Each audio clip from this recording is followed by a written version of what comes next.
नमस्कार साथियों, एक और वीडियो में आप सभी का एक बार फिर से स्वागत है।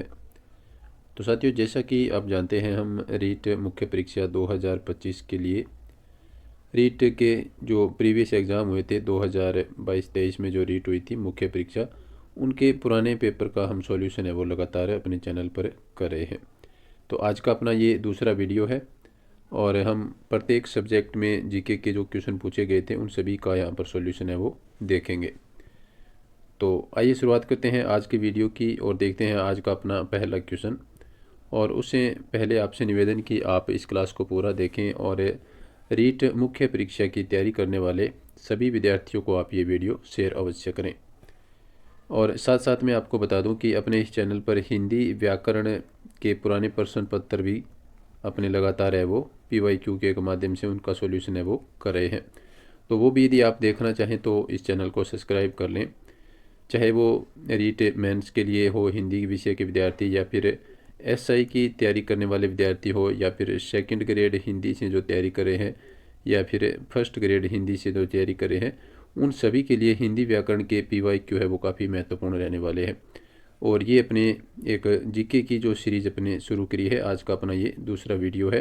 तो यहाँ पर हम रीट मुख्य परीक्षा 2022-23 के सभी जीके के क्वेश्चन का सॉल्यूशन है वो देखेंगे। तो आइए शुरुआत करते हैं आज के इस दूसरे वीडियो की जीके क्लास का। तो आज का अपना पहला क्वेश्चन है साथियों, रूपारेल नदी का उद्गम होता है, यानी रूपारेल नदी का उद्गम है वो कहाँ से होता है। तो साथियों, इस नदी का जो उद्गम होता है वो होता है आपका उदयनाथ की पहाड़ी से। और उदयनाथ की पहाड़ी आपकी कहाँ पर पड़ती है। तो साथियों, उदयनाथ की जो पहाड़ी है वो है थानागाजी अलवर में।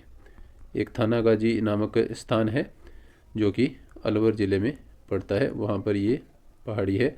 और इसी थानागाजी की पहाड़ी से रूपारेल नदी का है वो उद्गम होता है। अब रही बात रूपारेल नदी को अन्य किस नाम से जाना जाता है। तो साथियों, रूपारेल नदी को एक तो लसवारी नदी भी कहते हैं, इसको लसवारी नदी भी कहते हैं, और एक इसका नाम है बुराहा नदी। बुराहा नदी और लसवारी नदी, इन दोनों ही नामों से क्वेश्चन है वो पुराने पेपर्स में आ चुका है। और एक सीकरी बांध है जो कि इसी नदी पर बना हुआ है। रूपारेल नदी पर कौन सा बांध बना हुआ है, तो इसके ऊपर आपका एक सीकरी बांध है वो बना हुआ है। और सीकरी बांध है वो आपका कहाँ पर पड़ता है, भरतपुर ज़िले में पड़ता है। तो ये थी आपकी व्याख्या के रूप में रूपारेल नदी के बारे में कुछ महत्वपूर्ण जानकारी। चलते हैं नेक्स्ट क्वेश्चन पर, और उससे पहले आपसे निवेदन कि आप क्लास के बारे में जो अपना फीडबैक है वो कमेंट के माध्यम से अवश्य बताएं। नेक्स्ट क्वेश्चन देखिए साथियों, नेक्स्ट अपना क्वेश्चन है, राजस्थान के आदिवासियों का कुंभ किस मेले को कहा जाता है। तो साथियों, आदिवासियों का कुंभ कौन सा मेला कहलाता है। काफ़ी आसान सा क्वेश्चन है और बहुत बार ये पुराने पेपर्स में पूछा जा चुका है। तो आदिवासियों का कुंभ कहलाता है साथियों आपका बेणेश्वर मेला। और बेणेश्वर मेला आपका कब बढ़ता है और कहाँ पर बढ़ता है। तो साथियों, बेणेश्वर मेला है वो आपका एक गांव है नवाटापुरा। नवाटापुरा एक गांव है, कहाँ पर पड़ता है, कौन से ज़िले में। तो ये आपका डूंगरपुर ज़िले में पड़ता है। तो नवाटापुरा गांव में बेणेश्वर मेला बढ़ता है, और कौन सी ये तारीख या फिर उस तिथि को ये बढ़ता है। तो साथियों, ये बढ़ता है आपका माघ पूर्णिमा को। बेणेश्वर मेला कहाँ पर है और कब बढ़ता है। तो ये आपका माघ पूर्णिमा को बेणेश्वर मेला है वो बढ़ता है, शिवरात्रि के उपलक्ष्य में। और यहाँ पर एक दिया है आपका तेजाजी पशु मेला। तो साथियों, तेजाजी जो पशु मेला है ये आपका परबतसर नागौर, और या फिर नए ज़िलों के अनुसार यदि बात करें तो साथियों अब परबतसर है वो आपका कहाँ पर पड़ता है, डीडवाना कुचामन में पड़ता है। तो अब परबतसर कहाँ पर पड़ता है नए ज़िलों के अनुसार, डीडवाना कुचामन ज़िले में ये पड़ता है। और पुष्कर मेला आप जानते हैं कि ये आपका अजमेर में बढ़ता है। पुष्कर मेला कहाँ पर बढ़ता है, अजमेर में बढ़ता है। और कार्तिक पूर्णिमा को ये मेला बढ़ता है। चलते हैं नेक्स्ट क्वेश्चन की तरफ। नेक्स्ट क्वेश्चन आपके सामने है। जैसा कि मैंने आपको बताया, हम लगातार है वो व्याख्या सहित रीट के पुराने प्रश्न पत्र का सॉल्यूशन है वो करेंगे, और सभी प्रश्न पत्र या सभी विषयों में जितने क्वेश्चन पूछे गए थे उन सभी का सॉल्यूशन देखेंगे। नेक्स्ट अपना क्वेश्चन है, मलीनाथ पशु मेला कब प्रारंभ होता है। तो साथियों मल्लीनाथ पशु मेला है वो कब प्रारंभ होता है, तो ये होता है आपका चैत्र कृष्णा एकादशी को। और चैत्र कृष्णा एकादशी से लेकर के ये आगे शुक्ल एकादशी तक ये बढ़ता है। और कहाँ पर बढ़ता है, तो मल्लीनाथ पशु मेला है वो साथियों, ये पशु मेला आपका तिलवाड़ा बलोत्रा में बढ़ता है। तिलवाड़ा, और ये तिलवाड़ा अब वर्तमान में कहाँ पर है, बालोतरा ज़िले में पड़ता है। ये आपका बालोतरा ज़िले में है वो तिलवाड़ा स्थित है। नेक्स्ट क्वेश्चन है, कोलायत झील खालिस्तान शहर के समीप स्थित है। तो साथियों कोलायत झील है वो बीकानेर जिले के पास में स्थित है। नेक्स्ट क्वेश्चन देखिए, बिज्जी किस साहित्यकार का उपनाम है। तो काफ़ी आसान क्वेश्चन है। तो साथियों बिज्जी कहते हैं विजयदान देथा को। तो डी ऑप्शन यहाँ पर आपका राइट आंसर है वो रहेगा। और विजयदान देथा को अन्य किस नाम से जाना जाता है, तो इन्हें साथियों राजस्थान का शेक्सपियर भी कहा जाता है। क्या कहा जाता है, राजस्थान का शेक्सपियर भी इन्हें विजयदान देथा को कहा जाता है। और इनकी कुछ महत्वपूर्ण रचनाएं हैं, जैसे कि बातारी फुलवारी एक इनकी रचना है जो कि 14 खंडों में है। कौन सी रचना, बातारी फुलवारी। बातारी फुलवारी इनकी एक रचना है जो कि कितने खंडों में विभाजित है, 14 खंडों में विभाजित है। ये क्वेश्चन पूछ लिया गया है कि बातारी फुलवारी कितने खंडों में है, तो 14 खंडों को आप याद रखें। नेक्स्ट क्वेश्चन देखिए, कुंभलगढ़ दुर्ग का प्रारंभिक संस्थापक कौन था। तो साथियों कुंभलगढ़ दुर्ग के प्रारंभिक संस्थापक की यदि बात करें तो वो थे संप्रति। और संप्रति ने जो मूल रूप से कुंभलगढ़ दुर्ग बनवाया था, तो इसके बाद में इसी दुर्ग के जो कुछ अवशेष बचे हुए थे, जो कि ये दुर्ग एक तरह से ढह गया था, तो उसके बाद इसका पुनर्निर्माण है वो राणा लाखा ने करवाया था। तो आपको क्वेश्चन पूछा है कि कुंभलगढ़ दुर्ग का प्रारंभिक संस्थापक, तो ये संप्रति हो जाएगा। नेक्स्ट क्वेश्चन की तरफ अपने चलते हैं। उससे पहले मैं आपको इस दुर्ग के बारे में कुछ महत्वपूर्ण बात है वो और भी बता देता हूँ।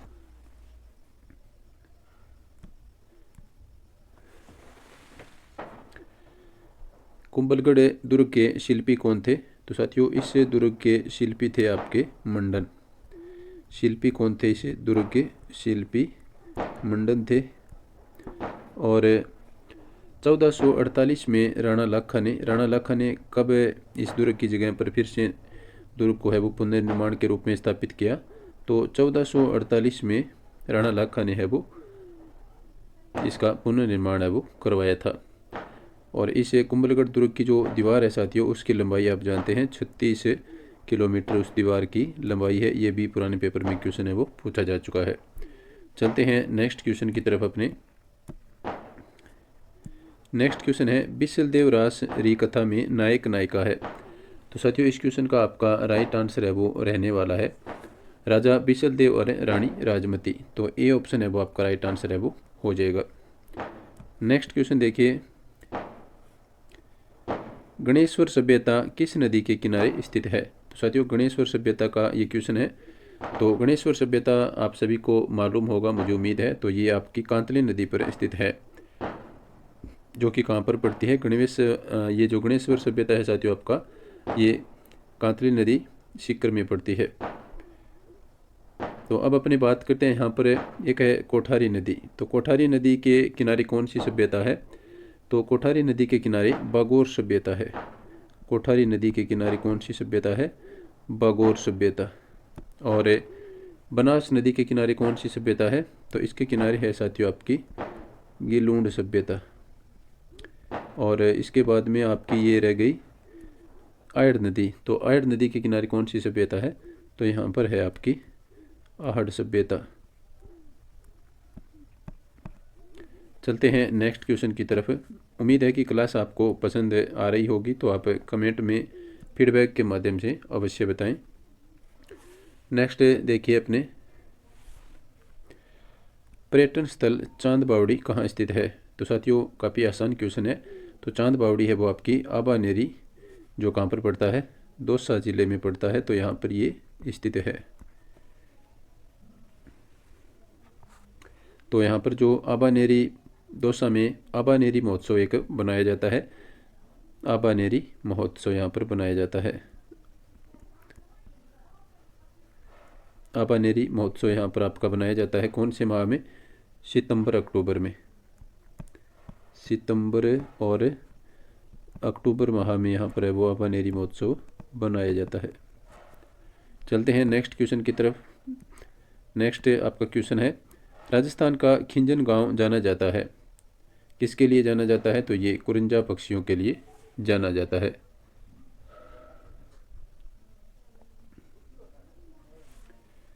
नेक्स्ट क्वेश्चन देखिए, राजस्थान में कौन सी मृदा में क्रोमोस्टर्स उप मृदा कण का विशेष महत्व है? तो साथियों ये राजस्थान की ज्योग्राफी से संबंधित मिट्टियों का ये क्वेश्चन है। तो जो वर्टिसोल्स मृदा है उसमें ये क्रोमोस्टर्स उप मृदा कण है वो पाए जाते हैं। कौन सी मृदा में? वर्टिसोल्स मृदा में। नेक्स्ट क्वेश्चन देखिए, राजस्थानी में रामायण रचनाकार है। तो साथियों इस क्वेश्चन का आपका राइट आंसर होगा, राजस्थानी में रामायण के रचनाकार है मेहोजी। सी ऑप्शन आपका राइट आंसर है वो हो जाएगा। नेक्स्ट क्वेश्चन देखिए, राजस्थान में स्वर्ण अयस्क के भंडार मुख्यतः खालिस्तान जिले में अनुमानित किए गए हैं। तो राजस्थान में स्वर्ण के भंडार है साथियों वो बांसवाड़ा जिले में पाए जाते हैं। नेक्स्ट क्वेश्चन देखिए, राजस्थानी भाषा से संबंधित ये क्वेश्चन है, डूंगरपुर और बांसवाड़ा क्षेत्रीय मुख्य बोली है। तो साथियों डूंगरपुर और बांसवाड़ा की मुख्य बोली कौन सी है? तो ये है आपकी वागड़ी बोली। कौन सी बोली है? वागड़ी बोली। नेक्स्ट क्वेश्चन देखिए, जोधपुर के राठौड़ राजवंश का संस्थापक कौन था? तो साथियों जोधपुर के राठौड़ राजवंश के जो संस्थापक थे वो थे राव सिंह। तो ए ऑप्शन आपका यहाँ पर राइट आंसर है वो हो जाएगा। नेक्स्ट क्वेश्चन देखिए, बांसवाड़ा जिले के सिवानिया कालाखुंटा घाटिया क्षेत्र खालिस्तान खनिज के भंडारों के लिए जाने जाते हैं। तो साथियों ये जो गांव हैं बांसवाड़ा जिले के, ये कौन से खनिजों के लिए जाने जाते हैं? तो यहाँ पर आपका जो राइट आंसर होगा वो होगा ये मैग्नीज के लिए जाने जाते हैं। चलते हैं नेक्स्ट क्वेश्चन की तरफ और नेक्स्ट क्वेश्चन आपके सामने है, सिलीशेड लेक पैलेस राजस्थान के खालिस्तान पर्यटन सर्किट में स्थित है। तो सिलीशेड लेक पैलेस है वो राजस्थान के कौन से पर्यटक सर्किट में पड़ता है? तो साथियों ये आपका पड़ता है बर्ज मेवात पर्यटन सर्किट में। तो यहाँ पर सी ऑप्शन आपका राइट आंसर है वो हो जाएगा। नेक्स्ट क्वेश्चन देखिए, तेजाजी का जन्म कहाँ हुआ था? तो साथियों तेजाजी का जन्म है वो खड़नाल नागौर में हुआ था। ये पुराने जिलों के अनुसार ये आंसर है खड़नाल नागौर में। नेक्स्ट क्वेश्चन देखिए साथियों आपके सामने है 40 नंबर क्वेश्चन, रामसागर वन विहार अभ्यारण्य राजस्थान के किस जिले में अवस्थित है? तो साथियों ये आपका पड़ता है, ये धौलपुर जिले में आपका रामसागर वन विहार अभ्यारण्य पड़ता है। ये ऑप्शन आपका राइट आंसर यहाँ पर हो जाएगा। नेक्स्ट क्वेश्चन देखिए आपका, ये उस समय करंट जीके से संबंधित क्वेश्चन था, तो करंट भी आपके लगता है 10 क्वेश्चन आपको पूछे जाएंगे। निर्माण श्रमिकों के बच्चों द्वारा किसी अंतर्राष्ट्रीय खेल प्रतियोगिता में भाग लेने पर राजस्थान सरकार द्वारा कितनी प्रोत्साहन राशि प्रदान की जाती है? तो इस क्वेश्चन का राइट आंसर माना गया था उस वक्त 2 लाख रुपये। अब हो सकता है ये परिवर्तित हो गई हो, तो आप करंट जीके को वर्तमान के अनुसार है वो अपडेट कर लें। नेक्स्ट क्वेश्चन देखिए, ये आपका NEP 2020 से संबंधित क्वेश्चन है। नई शिक्षा नीति 2020 के अनुसार कक्षा 5 के विद्यार्थियों के लिए शिक्षा का माध्यम निम्न में से किसे रखा गया है? तो इस क्वेश्चन का आपका राइट आंसर रहेगा यहाँ पर मातृभाषा स्थानीय भाषा। मातृभाषा स्थानीय भाषा इसका राइट आंसर है वो हो जाएगा। तो आपके NEP है वो विशेष तौर से लगती है NEP 2020, इसके आपको लगभग 3 से 4 क्वेश्चन है वो पूछे जाएंगे। तो इसको आप NEP 2020 को अच्छी तरह से याद कर लें। तो ये थी आज की अपनी क्लास रीट मुख्य परीक्षा के पुराने प्रश्न पत्रों की आज की अपनी ये दूसरी क्लास थी। वीडियो देखने के लिए सभी साथियों का धन्यवाद। नमस्कार।